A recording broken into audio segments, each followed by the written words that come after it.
កាលកន្លងទៅព្រះពោធិសត្វទ្រង់កើតជាស្ដេចប្រើដែលមានបរិវារយ៉ាងច្រើនរស់នៅក្នុងតំបន់ជិតក្រុងមគធៈមានកូន2កូនទី1ឈ្មោះថាលក្ខណៈនិងកូនទី2ឈ្មោះថាកាលៈពេលដែលខ្លួនចាស់ទៅស្ដេចប្រើក៏បែងចែកបរិវារឲ្យកូនគ្រប់គ្រងម្នាក់បាន500ក្បាលណែកូនសំឡាញ់យើងចាស់ហើយរឿងការគ្រប់គ្រងទៅអនាគតសង្ឃឹមលើពួកឯងហើយបាទលោកឪពុកពួកយើងមិនធ្វើឲ្យលោកអស់សង្ឃឹមទេបាទលោកឪពុកពួកយើងមិនធ្វើឲ្យលោកអស់សង្ឃឹមទេល្អហើយកូនសំឡាញ់ពីថ្ងៃនេះទៅយើងបែងចែកបរិវារឲ្យពួកឯងម្នាក់ប្រមាណ500ក្បាលបាទលោកឪពុកខ្ញុំនឹងគ្រប់គ្រងគេឲ្យបានល្អមិនអីទេខ្ញុំចេះដឹកនាំហើយលោកឪពុកកុំបាច់បារម្ភឡើយប្រពៃណាស់កូនប្រុសអញ្ចឹងយើងសម្រាកហើយបាទលោកឪពុកលុះដល់រដូវដាំដុះចូលមកដល់អ្នកស្រុកក៏ពិគ្រោះគ្នាដើម្បីរៀបចំដាក់អន្ទាក់ជីករណ្ដៅ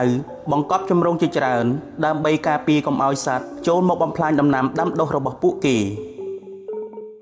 ណែបងប្អូនអើយ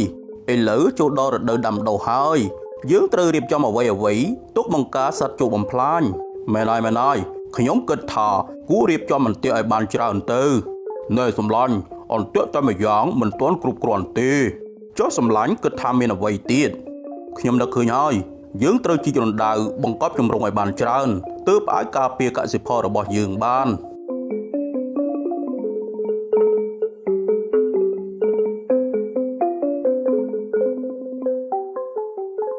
លក្ខណៈជាប្រាសមានប្រាជ្ញាតែងតែដាស់តឿនបរិវាររបស់ខ្លួនឲ្យចេះប្រុងប្រយ័ត្នកុំបំផ្លាញដំណាំអ្នកស្រុកដើម្បីបង្ការហានិភ័យផ្សេងទើបនាំបរិវាររបស់ខ្លួនទៅរកស៊ីនៅក្នុងព្រៃជ្រៅ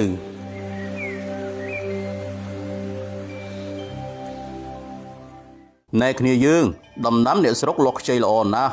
បាទលោកម្ចាស់តើយើងអាចចូលស៊ីបានទេចុះចាំបាច់តាណាឆ្ងាយបើចំណីនៅមុខហើយនឹងមែនហើយលោកម្ចាស់តោះយើងទៅស៊ីទាំងអស់គ្នារីឯកាលៈវិញជាសត្វល្ងងខ្លៅមិនដែលដាស់តឿនដល់បរិវាររបស់ខ្លួនអ្វីទេបណ្ដោយឲ្យពួកបរិវាររបស់ខ្លួនទៅស៊ីដំណាំរបស់អ្នកស្រុកតតែភ្លេចខ្លួនហើយត្រូវជាប់អន្ទាក់ធ្លាក់រណ្ដៅចម្រងស្លាប់អស់